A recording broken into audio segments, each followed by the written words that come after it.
Dorf says in her neighborhood, when it rains, it floods. I feel like every time it rains, and my husband, says, don't worry, but it's stressful. Reisdorf says her house has flooded at least 10 times since she moved here in 1999.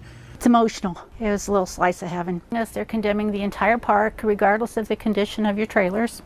They're telling us we're getting a letter today or tomorrow and a red sticker on our door. Provided indicating that if there was any water intrusion into any of the mobile home parks or trailer parks, they're a different structure from that of a typical residential home, then that is deemed substantial damage and as such would need to come into compliance with the FEMA regulations. So what we're quickly seeing is what I've said in all my videos. We are seeing one of the greatest land grabs of all times in real estate. After every hurricane, the land grabbers come in, the wholesalers, the real estate investors, the hedge funds. They start buying up everything they possibly can. They use policy against the people. Governments, in some areas, you just shouldn't build back.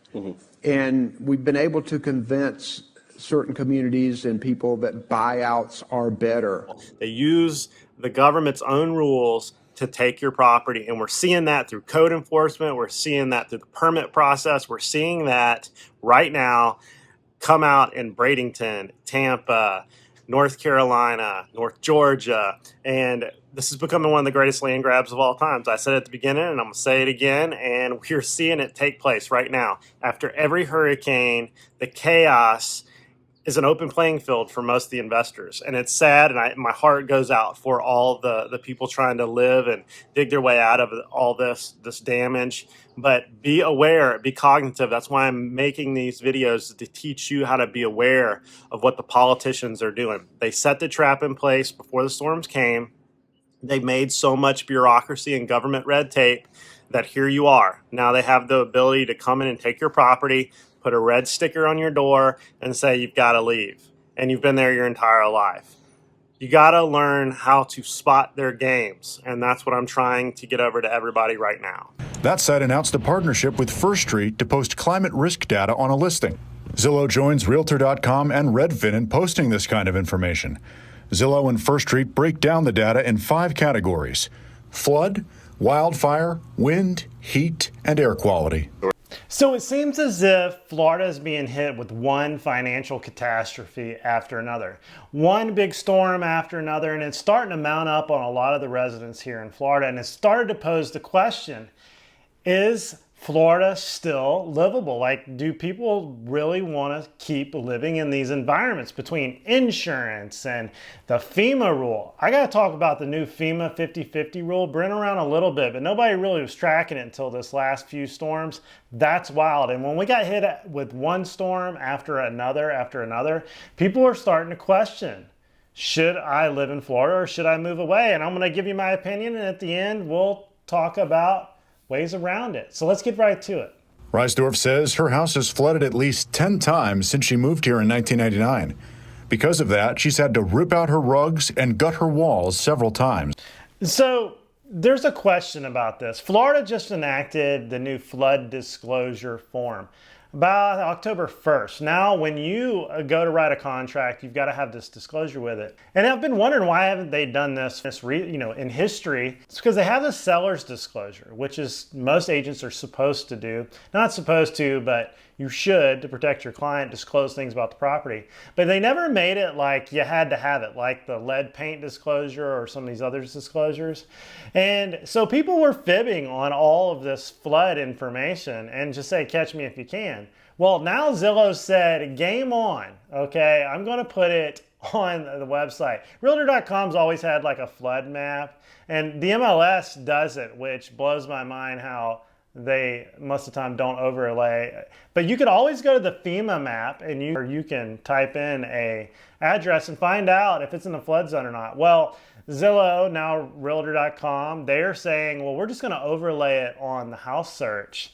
And we're going to tell everybody whether it's flooded previously or not, or has a high probability, and we're going to take in these other factors. This is getting interesting. Let's see where we go with it. Flood risk, for instance, from tidal gauges, from precipitation gauges, from river gauges. And we're taking the information associated with water levels at different times of the year. So when they add this data to the website, and everybody can see it now, This poses a two-part question for me. One, you're basically, anybody that's in a property previously and they put this out there, it's going to be unsellable. Like, it's going to be very hard to sell it. And everybody's going to require some massive amounts of insurance, flood insurance, documentation. Everybody's going to be checking it twice. And in a lot of these neighborhoods that have flooded a lot, they're just going to be like, you know what?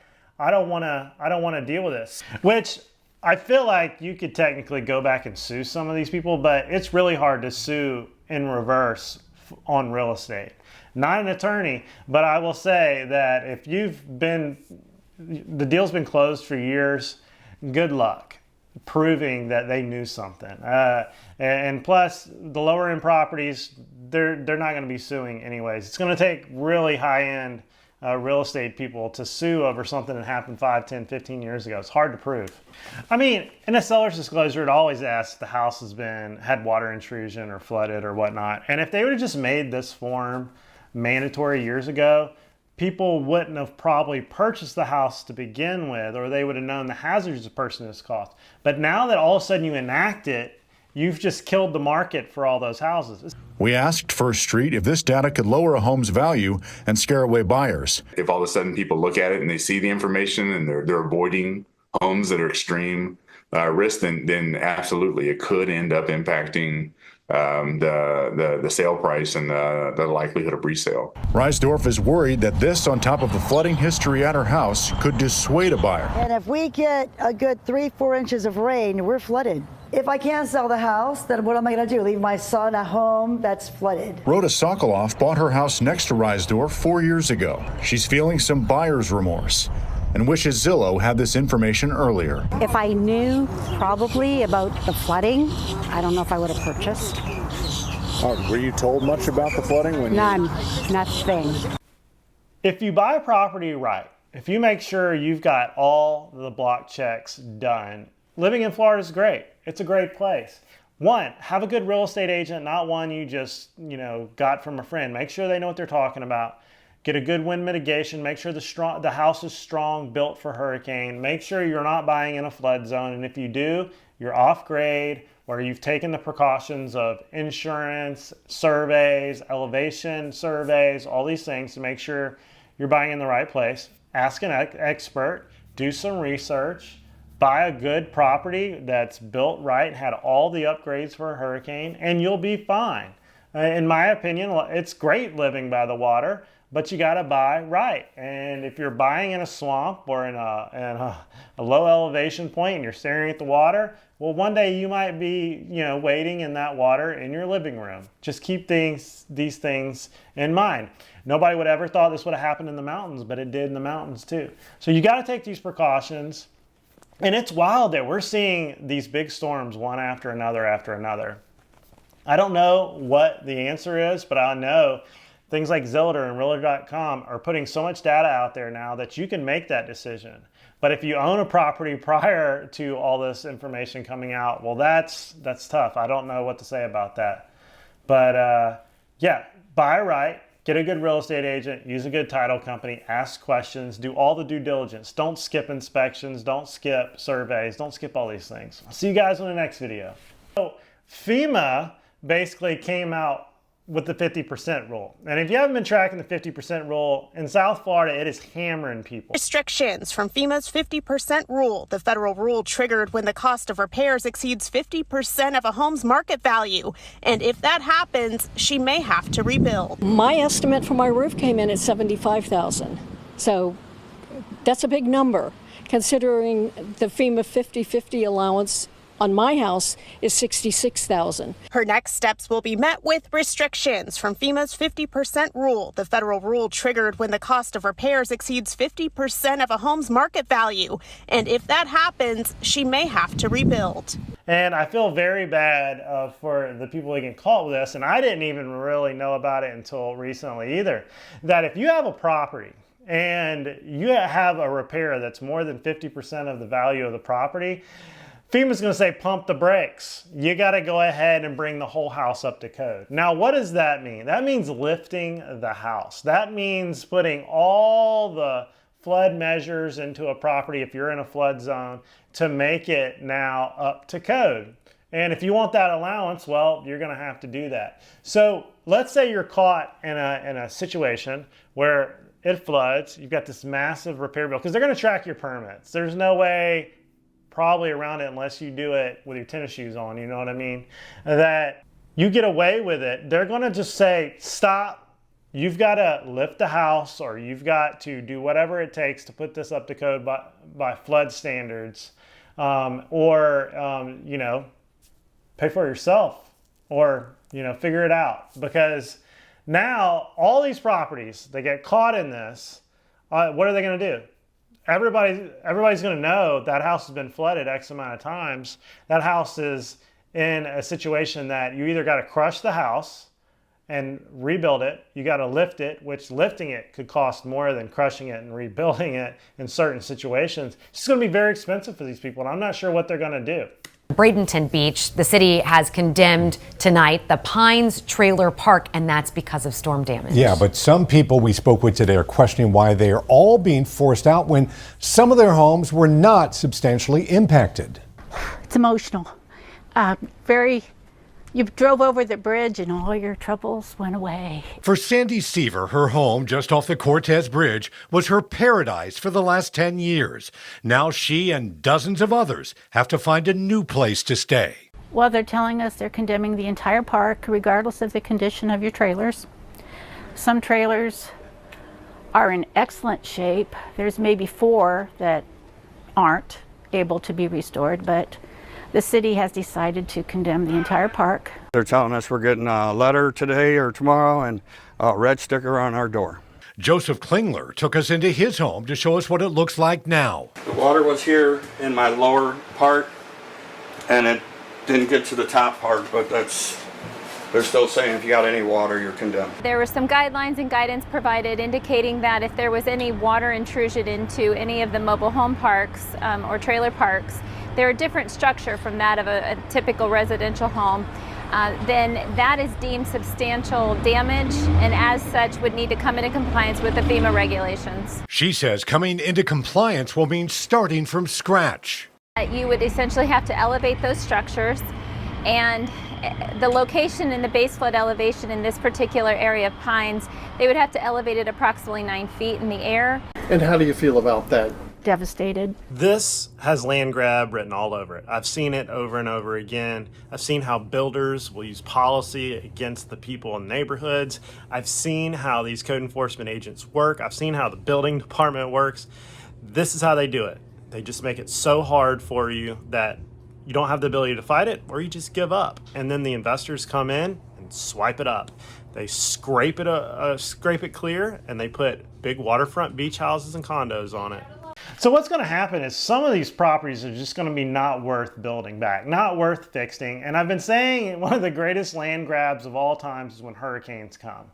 They preemptively enact some of these statutes, these laws, these ordinances, these building codes things, to where when something does happen, they're like, no, you got to build the whole thing up to code, which winds up making you have to sell it as is, blow out of the properties.